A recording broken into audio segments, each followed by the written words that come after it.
Nintendo doesn't just sell video games. It's an iconic brand that has transformed pop culture for over a century. Wait, did I say century? Yes, sirree, Bob.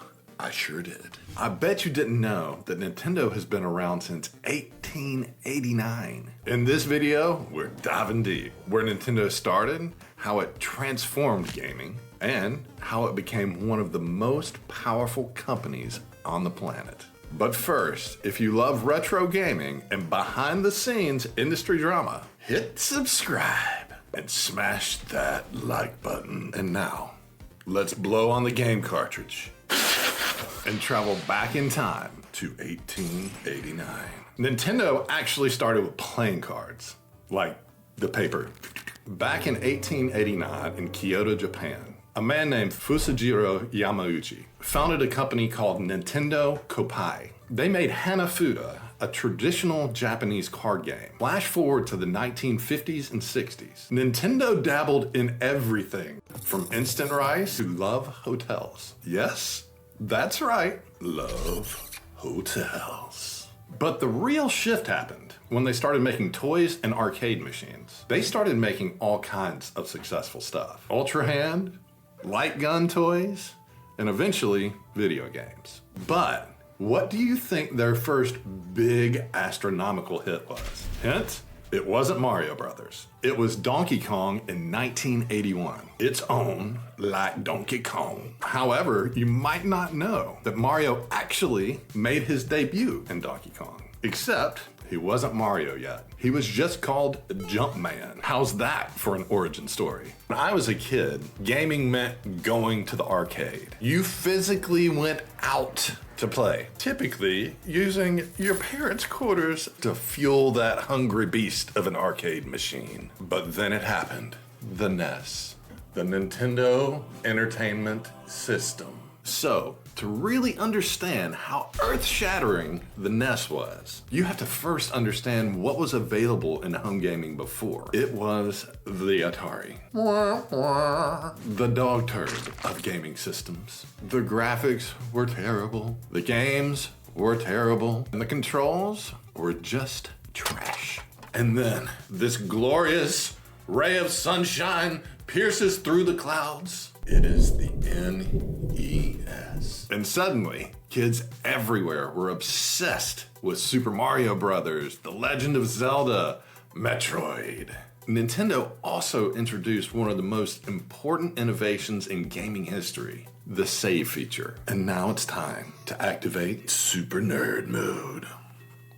Did you know that the save feature was made by adding a special memory chip into the game cartridge? Before that, games did not have any way to save your progress. Everything had to be finished in one go. Not all games had the save feature though. It was expensive to add those chips into the cartridges. So early on, only bigger, more complex games like The Legend of Zelda had those chips. Other games, like Kid Icarus, you had to rely on a long password. That helped the game reconstruct the right game state. Things like armor, health, powers, level, all those things go into the creation of the game state. Secret tip. Enter a bunch of 7s into the Kid Icarus password and check out all that cool loot. Wings acquired. Save feature completely transformed how games were designed and experienced. It changed gaming from a quick arcade-style challenge into full storytelling experiences. Are you loving this trip through Nintendo history?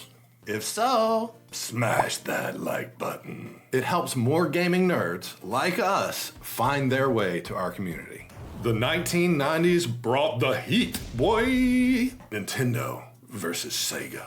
Mario versus Sonic. It was war. In the 1980s, Nintendo had swept the market with the NES console. But just before 1990, a new competitor emerges. It was Sega and their Genesis, a 16-bit console. Let me explain why 16 bits is such a huge leap forward. Activate Super Nerd Mode.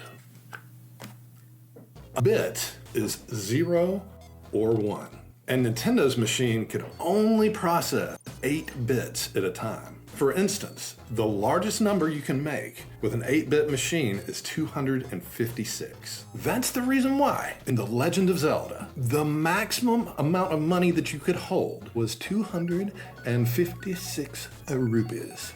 But the largest number a 16-bit machine can make? 65,535. Bigger is better. 16-bit chips are way better at processing calculations. So, having 16 bits gave the player a much better gaming experience. As a result, Sega killed it from August of 1989 until the summer of 1991. Then, guess what? Nintendo came in hot on Sega's tail with the SNES, also known as the Super Nintendo. From then on, through the 1990s, it was Nintendo, Sega, Nintendo, Sega, Nintendo, Sega. And then a third competitor appeared, the Sony PlayStation. After that, Microsoft threw their hat in the ring with the Xbox. But who was the real winner in the console wars? The gamers. Were you Team Mario or Team Sonic? Sonic. Make your case in the comments. In 2017, Nintendo dropped their biggest innovation yet, the Nintendo Switch. But first, a bit of history. Nintendo might have had some struggles during the 1990s console wars, but there's one area in which they've always been the top dog, and that's handheld devices. Nintendo debuted their first handheld, the Game Boy, in July of 1989. And suddenly, their top franchises like Zelda and Mario were available on a small screen that gamers could take anywhere. When I was a kid, my sister and I were obsessed with Nintendo. The Game Boy literally saved our lives from boredom on many long road trips with our parents. I'm not gonna get into every single generation of Nintendo handheld, frankly, because the story just isn't that interesting. Nintendo has whooped everybody's butt since the get-go. If you don't believe me,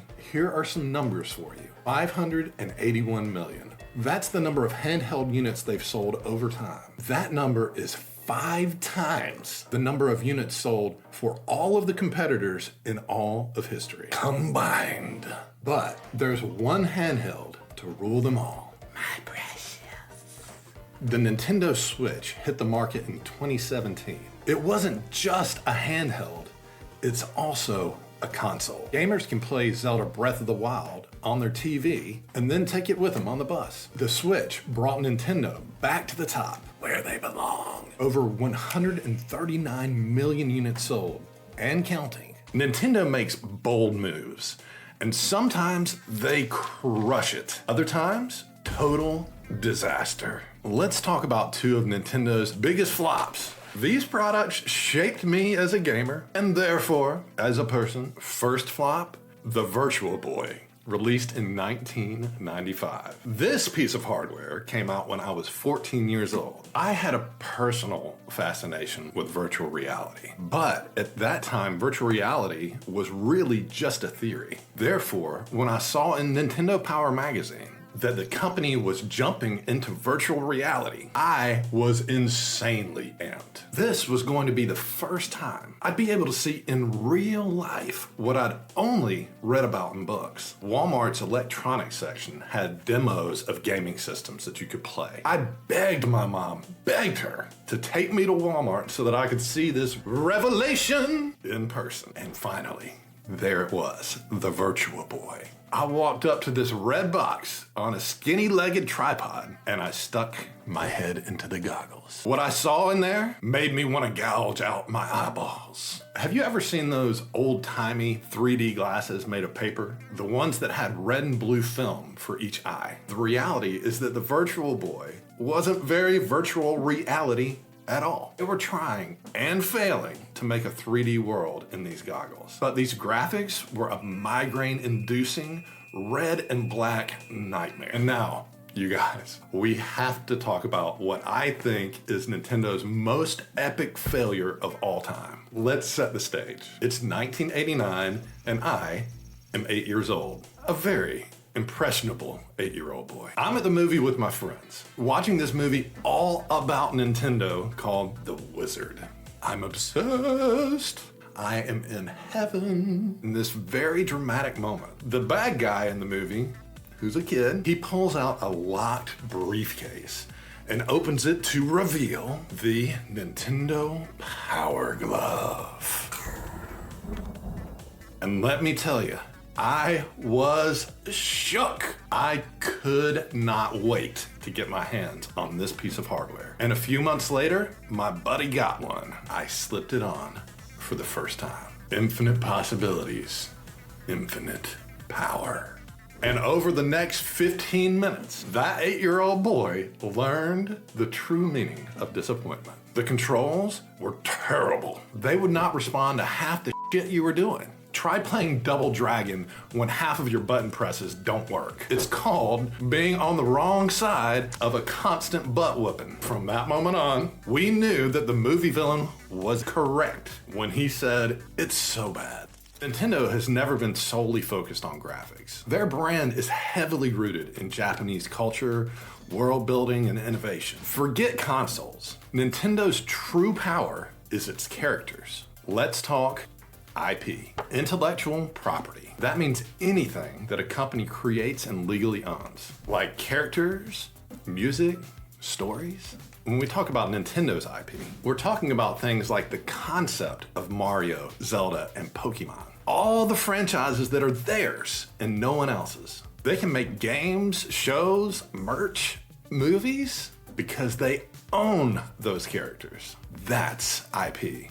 And Nintendo's got some of the most powerful IP in the world. If you cross Nintendo, get ready to go to court. They will sue you into oblivion. I would put Nintendo in the same category as Disney when it comes to vigorously defending their intellectual property rights. But what makes their IP so special? Nintendo doesn't just drop a title, they drop feelings.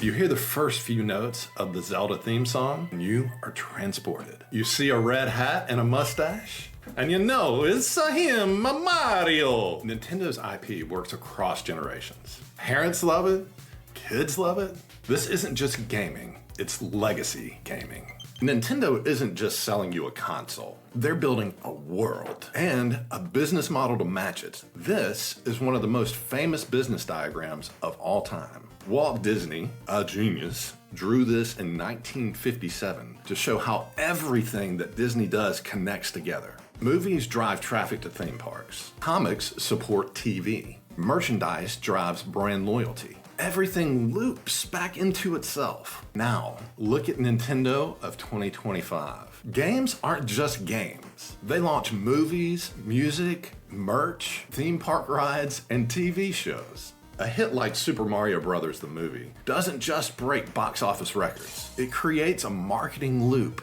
that goes on forever. If you really want to know where Nintendo is headed in the future, all you have to do is look at Disney. Better watch out, Big D. Nintendo is a-coming for ya. Let's talk about the most sacred ritual in all of retro gaming. Blowing on Nintendo cartridges. But why did we blow on the cartridges? Well, being the geniuses that we were, we thought that blowing on the cartridge blew off the dust and grime from the contacts. A myth. On the NES, the pins inside the cartridge slot were super finicky. Reinserting the game reset that connection. So why did blowing seem to work? Let's call it a ritual mixed with a little muscle memory and a little bit of luck. The truth is the moisture from your breath could actually corrode the metal over time. Nintendo even told us not to blow on them. I missed the memo. Did you miss the memo? I missed the memo. In the 90s, blowing on a cartridge was basically the gamer's version of CPR. Code blue. Clear. Code blue. From weird add-ons. Yeah, I'm talking about you, Power Glove. To our beloved Mario. Nintendo has defined how we play. If you liked this deep dive, hit subscribe and smash that like button. Drop your all-time favorite Nintendo game in the comments. I'll see you real soon, Gamer Covers.